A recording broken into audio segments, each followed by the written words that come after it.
Dr. McCullough, good to have you with us.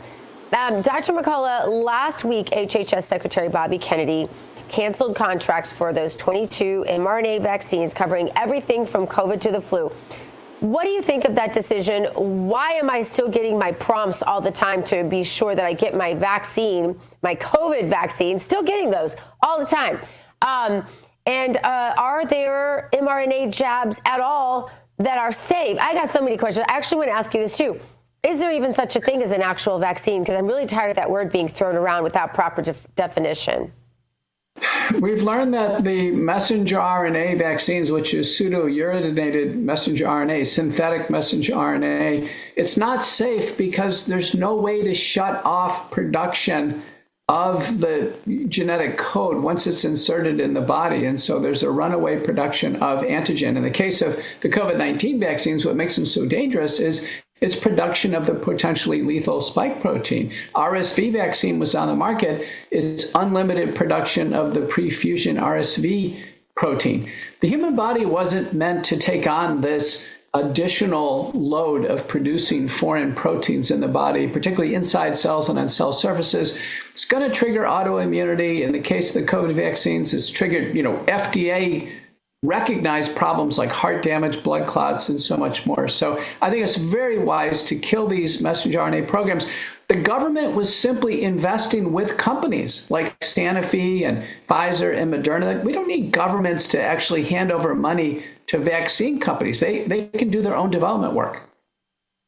Yeah, it's so interesting. I'm writing a new book, and so I've been studying a lot about Rockefeller and how he wanted to turn oil into money, and that's why he took away all of the natural cures and the other types of medicine that had worked for so long. Much of that is the focus of the wellness company and your inventory. But the minute something like this comes out, the medical establishment and big pharma immediately, right? They circle wagons. They criticize Secretary Kennedy's decision, saying it was anti-science and the people would die. People have died. About 600,000 people have died due to the COVID jab. And those are the government's numbers, by the way. And yet, or at least they've had major side effects. Killed my dad, killed my producer's aunt. I mean, the list goes on and on. We all know someone who died after getting the jab.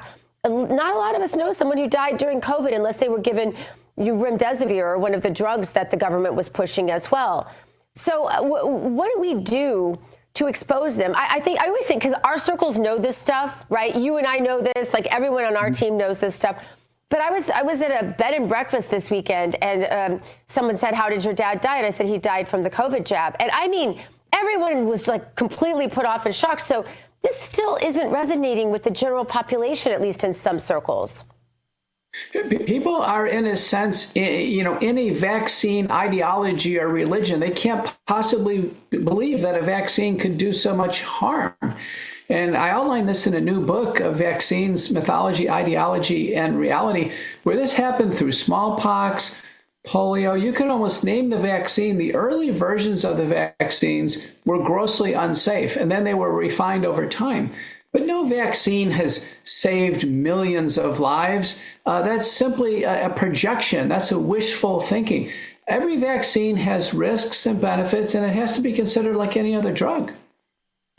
And so a lot of what the wellness company does is battles back at what has happened. And you don't have to have taken the jab to have the spike proteins. Just realizing I was sitting at a breakfast with a bunch of people that obviously had the jab, I thought, oh goodness, I hope I took my spike protein counter, right? And that's part of what the wellness company does that's so important. I just don't know if people realize this. So go over that with us just a little bit.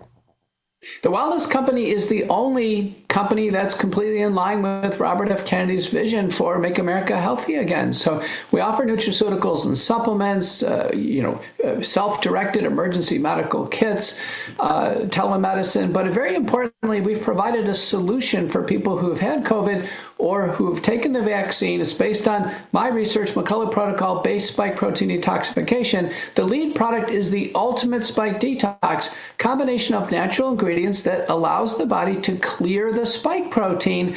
The spike protein is produced after the vaccine. It gets into the body after the infection. It causes long COVID. It causes all the complications we see with the vaccine.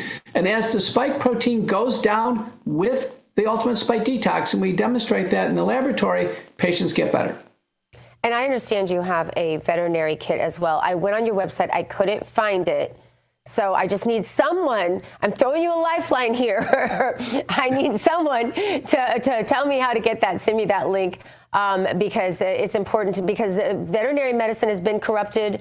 Dental medicine has been corrupted. It doesn't stop at the traditional medicine, right? That's right. And so wellness company trying to break through not only with pause sensitive, the veterinary branch, but also with wellness farms, actually having a source of meat that's free of messenger RNA and other vaccines. America wants to get healthy again, and that does mean getting back to healthier products, both medicinary, veterinary, and dietary. Absolutely.